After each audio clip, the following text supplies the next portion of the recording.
Hey, Today, I want to talk to you guys about the basic principles of buying meme coins because a lot of people just overlook them. Even many successful traders still don't get the fundamentals. They don't know what to pay attention to before jumping into this or that meme coin. They treat this whole thing like a regular job. Like when you show up at a factory, they put you in front of a machine and say, just pull this lever here, tug that over there, press this button, and everything will run smooth. Well, that kind of algorithm just doesn't work here in on-chain stuff, in trading, in buying meme coins. There's no step-by-step plan with 5, 6, or 7 steps that you can follow and guarantee you'll make money. Listen, I'm going to hit you with the cold, hard truth right now, and a lot of you might hate it. In all of trading, 10% is the technical stuff I'll cover later, and the remaining 90% that directly affects whether you succeed or fail, that's your mindset, your experience, meaning the time you've spent in the market, and your intuition. You can look at any successful traders, the real ones, not the liars, the ones who actually trade and make bank on it, and they'll all tell you that the key to their success was intuition and experience, the time spent staring at screens. All the other factors are secondary, but yeah, they're necessary if you're just starting out. So, alright, let's kick things off with those factors. This is the basics, the bare minimum you need to guide your trading. Of course, this minimum starts with the technical side, meaning a primary audit of this or that coin, what it should look like.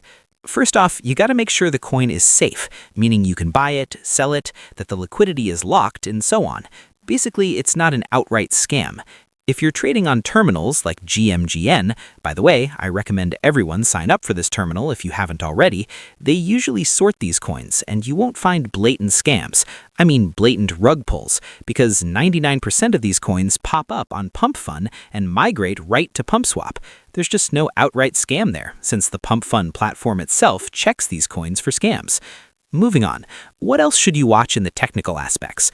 The percentage of holders, meaning how many people are in the top 10 holders. Of course, there are no hard numbers here, but keep it reasonable.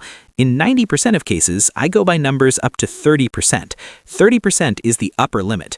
If the numbers go over that, it gets risky to trade that coin. You also got to check if the developer is holding coins. The ideal is if they hold nothing, that's perfect. It's also great if there are no snipers on the coin. Snipers are those early buyers who often grab a big supply right at launch and then slowly dump as the coin grows, not letting it reach decent levels.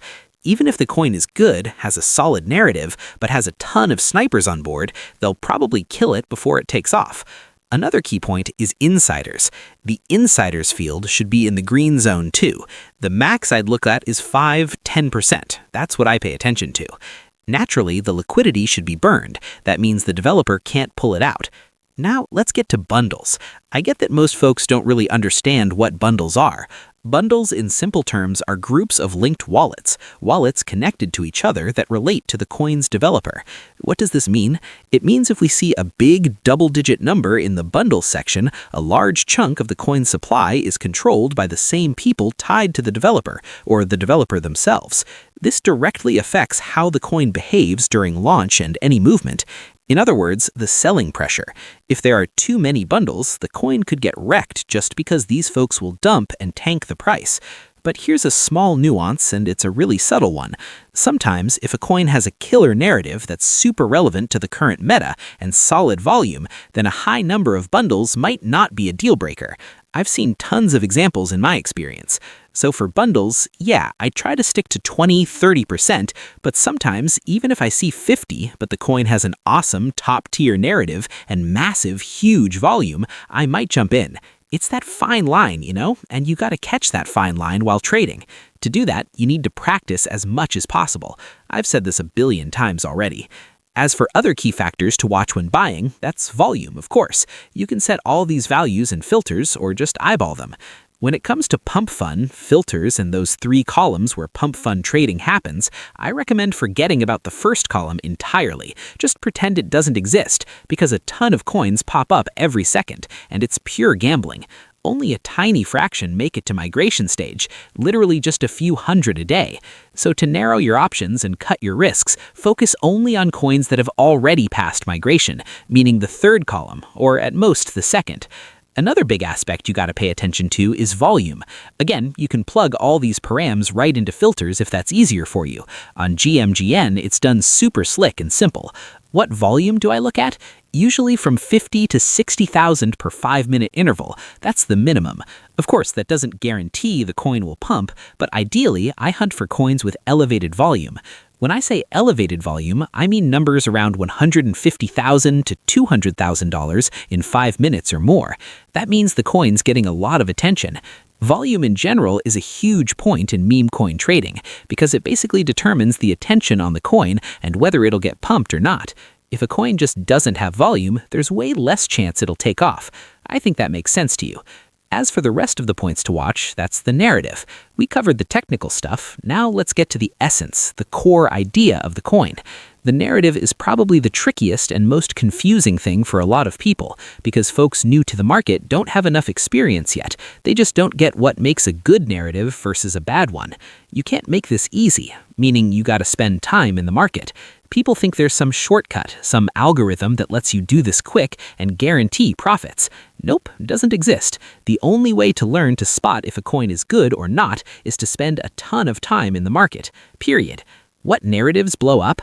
It has to be a unique, original idea that's tied to mass appeal, grabs a huge crowd, and fits the current meta. It's impossible to cover all the nuances in one video. It all comes down to your experience, your time in the market, and your intuition. The more time you spend in the market, the better you'll understand which narratives pop and which don't. The one thing to remember, like I said, the coin's idea should be unique, ideally pretty mass appeal if you want, and it should stand out from the crowd. Moving on, how to buy this or that coin.